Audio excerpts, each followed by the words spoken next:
Assalamualaikum warahmatullahi wabarakatuh. Perkenalkan, saya Purnamawati dengan NIM 194231011. Di sini saya dari Peminatan Administrasi Kebijakan Kesehatan, Program Studi Kesehatan Masyarakat FIKIA Universitas Airlangga. Nah, pada kesempatan kali ini, saya akan mempresentasikan materi mengenai Malcolm Baldrige and Lean Management Tools, yang mana materi pada kali ini merupakan dua pendekatan manajemen mutu yang saling melengkapi dalam organisasi pelayanan kesehatan.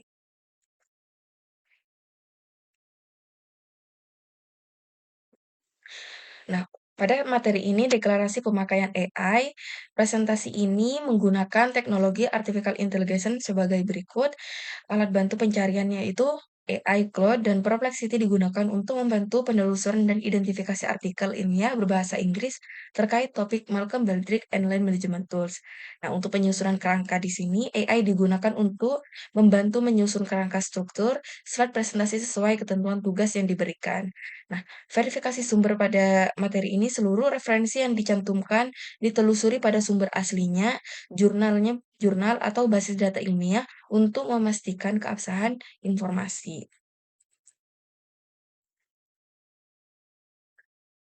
Nah, untuk rincian topik pada materi ini membahas dua pendekatan manajemen mutu yang saling melengkapi dalam organisasi pelayanan kesehatan. Yang pertama ada Malcolm Baldrige Criteria for Performance Excellence. Nah, yang mana merupakan kerangka penilaian kinerja organisasi yang holistik, mencakup 7 kategori: leadership strategi planning, customer focus, measurement analysis knowledge management, workforce focus, operation focus, dan result.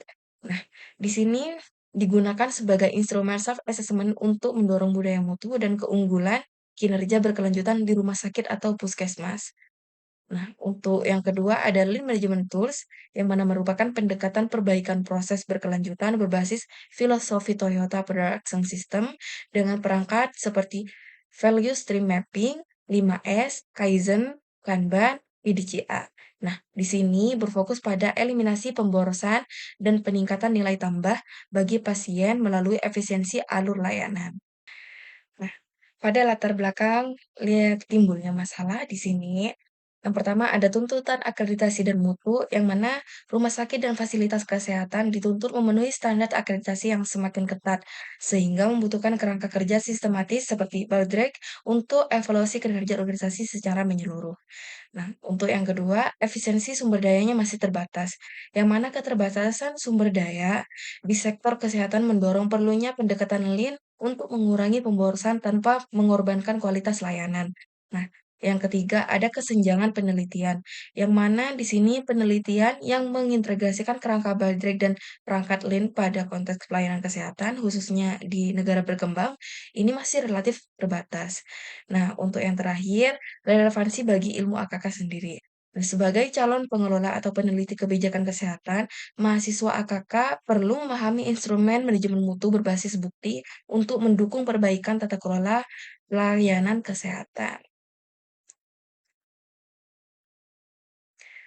Nah, pada materi kali ini, di sini ada 5 artikel ilmiah terpilih.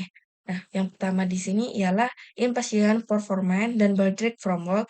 Yang kedua, ada Baldrige Quality Framework in Healthcare. Yang ketiga, ada Healthcare Engineering a Lean Management Approach. Yang keempat, ada Lean Tools for Prolonged Patient Stay. Yang kelima, ada Systematic Review of Lean Implementation in Hospital.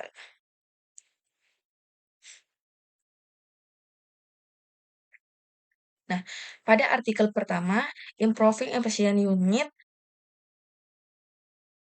Performance Stroke the Malcolm Baldrige Framework. Nah, artikel ini merupakan kinerja unit rawat inap tidak dapat dipahami secara parsial dan kedelapan kriteria Baldrige, profil organisasi, leadership, perencanaan strategis, fokus pelanggan, manajemen pengetahuan, SDM, fokus operasional, dan hasil di sini saling berkorelasi signifikan, sehingga perbaikan mutu pelayanan menuntut intervensi sistemik, bukan perbaikan aspek saja. Nah, pada keilmuan AKK di sini, artikel ini memperkuat landasan teori AKK bahwa manajemen kinerja organisasi kesehatan bersifat multidimensi dan sistemik, sejalan dengan pendekatan sistem dalam ilmu administrasi kesehatan, yang mana di sini ada input, proses, output, dan on-cap.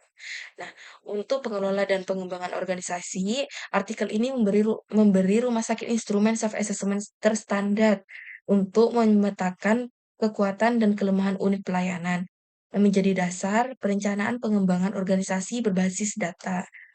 Untuk penyusunan kebijakannya, level meso atau mikro di sini mendukung kebijakan internal rumah sakit dalam menyusun standar prosedur dan indikator mutu unit, serta dapat menjadi acuan dinas kesehatan dalam pembinaan mutu rumah sakit swasta atau daerah.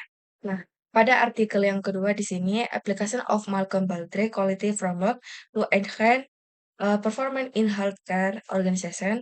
Di sini, penerapan kriteria Baldrige paling efektif bila diposisikan sebagai titik awal proses perencanaan strategis berkelanjutan, bukan sekedar alat ukur sesaat. Nah, unggulan kinerja performer excellent merupakan perjalanan jurnal organisasi, bukan tujuan akhir. Nah, untuk keilmuan AKK sendiri, artikel ini mendukung kerangka konsep AKK tentang perencanaan strategis sebagai inti fungsi manajerial organisasi kesehatan, menegaskan keterkaitan antara quality management dan keberlanjutan organisasi. Nah, untuk pengelolaan dan pengembangan organisasi, artikel ini mendorong organisasi pelayanan kesehatan membangun siklus perencanaan strategis reguler yang terintegrasi dengan penilaian mutu, memperkuat kapasitas manajerial jangka panjang. Nah, untuk penyusunan kebijakan, level meso relevan bagi manajemen puncak rumah sakit dalam merancang roadmap mutu institusi serta sebagai rujukan asosiasi rumah sakit dalam menyusun pedoman akreditasi berbasis unggulan kinerja.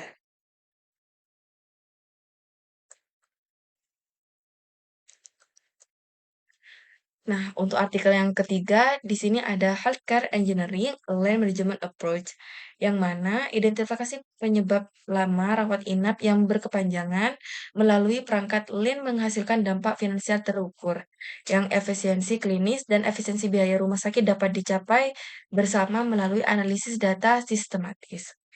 Nah, untuk keilmuan AKK tersendiri menunjukkan keterkaitan langsung antara ilmu AKK dan manajemen keuangan kesehatan, healthcare financing, memperkaya pemahaman mahasiswa tentang cost efisiensi dalam mengelola layanan klinis.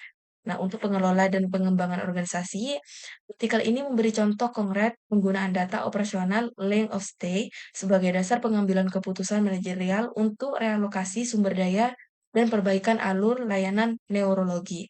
Nah, untuk penyusunan kebijakan, level mikro atau meso di sini dapat menjadi acuan unit pelayanan dalam menyusun kebijakan pemantauan length of stay, serta bahan evaluasi bagi manajemen rumah sakit dalam pengendalian biaya operasional.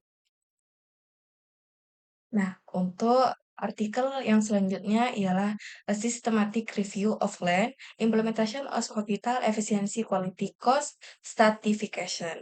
Nah, di sini dampak land terhadap rumah sakit bersifat multidimensi, yaitu efisiensi mutu, biaya, dan kepuasan. Namun, efektivitasnya sangat ditentukan oleh kepemimpinan land leadership, dan kematangan budaya perbaikan berkelanjutan, bukan sekedar penerapan alat secara teknis. Nah, untuk keilmuan AKK tersendiri di sini, artikel ini memberikan peta bukti evidence map komprehensif yang memperkuat dasar keilmuan AKK dalam pengambilan keputusan berbasis bukti. Nah, terkait adopsi Lean di sektor kesehatan. Untuk pengelolaan dan pengembangan organisasi, artikel ini menjadi rujukan bagi pengembangan organisasi untuk memprioritaskan penguatan kepemimpinan dan budaya organisasi sebagai persyaratan keberhasilan Lean, bukan hanya pelatihan teknis perangkat. Nah, untuk penyusunan kebijakan, level makro atau meso di sini dapat menjadi dasar bagi kementerian atau dinas kesehatan dan asosiasi rumah sakit dalam merumuskan pedoman nasional implementasi Lean Healthcare dan berorientasi kepemimpinan. Dari materi yang tadi, maka dapat disimpulkan bahwa Malcolm Baldrige Framework dan Lean Management Tools bersifat saling melengkapi. Baldrige menyediakan kerangka evaluasi kinerja organisasi secara logistik, what to the improve, sedangkan Lean menyediakan perangkat teknis untuk mengeksekusi perbaikan proses, how to improve. Nah, kelima, artikel menegaskan bahwa keberhasilan kedua pendekatan ini bergantung pada komitmen kepemimpinan, budaya organisasi, dan ketersediaan data sebagai dasar pengambilan keputusan, bukan semata penerapan instrumen secara teknis. Integrasinya, Baldrige dan Lin memberikan kontribusi nyata bagi keilmuan, administrasi, kebijakan kesehatan, terutama dalam memperkuat pendekatan evidence-based manajemen pada pengelolaan organisasi pelayanan kesehatan di level mikro, meso, maupun makro. Nah, di sini juga diperlukan penelitian lanjutan yang secara eksplisit mengintegrasikan kedua kerangka ini dalam konteks pelayanan kesehatan primer dan rumah sakit di negara berkembang, termasuk Indonesia tersendiri. Nah, di sini ada daftar referensi yang digunakan pada materi ini. Oke, baik. Sekian dari saya. Kurang lebihnya mohon maaf. Terima kasih atas perhatiannya.